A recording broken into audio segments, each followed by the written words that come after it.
একদিকে বৃষ্টি শুরু আর অন্যদিকে হাসব্যান্ড কি করবে জানেন? অফিস থেকে আমাকে ফোন দিয়ে বলবে আজকে খিচুড়ি রান্না করো। আমার তো মনে হয় এই জিনিসটা প্রত্যেকের বাসায় হয়। বৃষ্টি মানেই তো খিচুড়ি, তাই না? আসসালামু আলাইকুম, কেমন আছেন সবাই? এই ব্লগটা ছিল আমার গতকালকের। আর কালকে মোটামুটি সারাদিনই বলতে গেলে কারেন্ট ছিল না। তো শেষবেলায় এই তো ভাবলাম যে খিচুড়ি আর হচ্ছে গরুর মাংস রান্না করি, যেহেতু রাইসা বাবা ফোন দিয়ে বলেছে আজকে খিচুড়ি রান্না করতেই হবে। তো যাই হোক, এই তো মাংসটা বের করে নিয়ে খুব ভালো করে ভিজিয়ে এখন তো মাংসগুলো যখন ছুটে গেছে আমি ভালো করে কেটেও নিয়েছি। কেটে নেওয়ার পরে এখন তো এই হাঁড়ির মধ্যে দিয়ে দিয়েছি। তো আজকে আমি গরু মাংসের কালা ভুনা এবং খিচুড়ি রান্না করব। তো সেই জন্য রাঁধুনির কালা ভুনার যে প্যাকেট মশলাটা রয়েছে সেটাই আমি নিয়েছি। তো আমি এখানে যেহেতু 1 কেজি গরু মাংস নিয়েছি, সেই ক্ষেত্রে আমি কিন্তু পুরো প্যাকেট মশলা দিব না, আমি এখানে অর্ধেকটাই দিয়ে দিব। কারণ 2 কেজি মাংসর জন্যই কিন্তু এই প্যাকেটের মশলাটা, সব কিছুই কিন্তু এই প্যাকেটের মধ্যে লেখাই থাকে, মানে কীভাবে রান্নাটা করতে হবে। তো যাই হোক, আমি এখানে এই তো আধা কাপ পেঁয়াজ দিয়ে দিয়েছি, পেঁয়াজ কুচি। তারপরে আমি এখানে হচ্ছে প্রায় 4 টেবিল চামচের মতো টমেটো সসও দিয়েছি। পরিমাণ মতো আদা রসুন বাটা দিয়েছি। এই তো 1.5 টেবিল চামচ রসুন বাটা এবং 1.5 টেবিল চামচ হচ্ছে আদা বাটা দিয়েছি।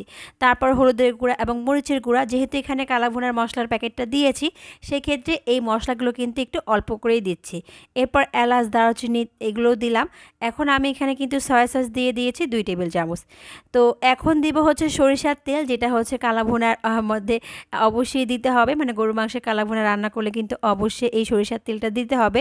তো সেই ক্ষেত্রে আমি কিন্তু এখানে পরিমাণ মতো সরিষার তেল দিয়ে খুব ভালো করে কিন্তু হাত দিয়ে মাখিয়ে নিয়েছি। তারপরে খুব ভালো করে সময় নিয়ে আমি কিন্তু এই মাংসটা কষিয়ে নিয়েছি। আর দেখেন, কালো ভুনার প্যাকেটে কিন্তু 2টা মশলা থাকে আর একটা রাঁধুনির গুঁড়া থাকে। সেখান থেকে আমি অর্ধেক মশলা কিন্তু এর মধ্যে দিয়ে দিয়েছি। দিয়ে আমি এরকম অল্প অল্প করে পানি দিয়ে খুব ভালো করে কিন্তু মাংসটা প্রায় অনেকক্ষণ কষিয়ে নিচ্ছি, তাহলেই কিন্তু কালো ভুনার আসল কালারটা চলে আসবে।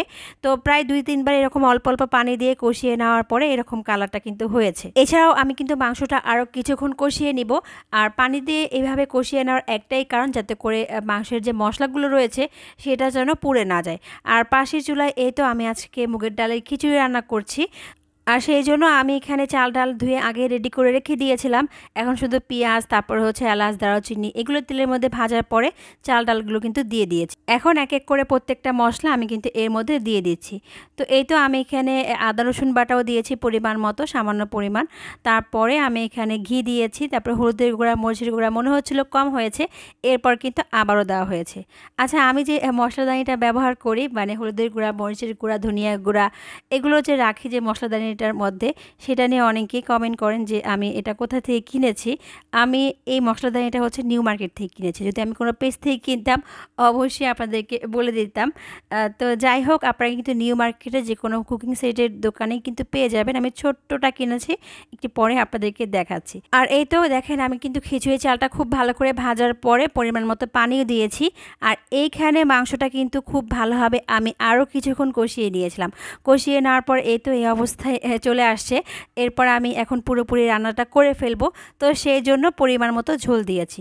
তো খুব বেশি কিন্তু কালা ভুনার মধ্যে আর কি ঝোল হয় না, একেবারে ভুনা ভুনা হয়।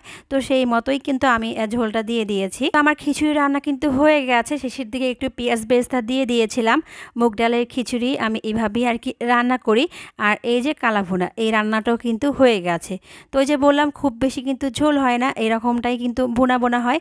এভাবে খেতে বেশ ভালো লাগে। আর আমার যে মশলাদানিটার কথা বললাম আপনাদেরকে, সেই মশলাদানি খুবই ছোট একটা মশলাদানি, যেটা কিনা আমি 1000 টাকা দিয়ে কিনেছিলাম অনেক আগেই। আর অনেকেই মাঝে মধ্যে দেখি আপনারা জানতে চান আমার এই মশলাদানিটা নিয়ে, মানে এই মশলাদানি সম্পর্কে যে আমি কোথা থেকে কিনেছি। এই জন্য ভাবলাম যে আজকে বলে দিই আপনাদেরকে। আর এই ছিল আমার আজকের মধ্যরাতে রান্না বান্না। আর এদিকে আমাদের প্রচুর লোডশেডিং ছিল, সারাদিন বলতে গেলে কারেন্টও ছিল না, সন্ধ্যার পরেও ছিল না। তো সেই জন্যই রান্না করতে লেট হয়ে গেছে। আর ওইদিকে রাইসা বাবা তো ফোন দিয়ে আমাকে বলেছে যে আজকে খিচুড়ি রান্না করো।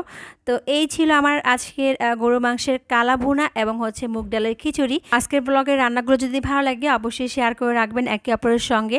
আর যেহেতু সামনে কোরবানি, তারপরে তো এরকম করে কালা ভুনা রান্না করবেন, তাই না? তো জলদি শেয়ার করে রাখেন আজকের ভিডিওটা। তো ভালো থাকবেন সবাই, সুস্থ থাকবেন, যে যেখান থেকে আমার আজকের ব্লগটা দেখেছেন। আসসালামু আলাইকুম।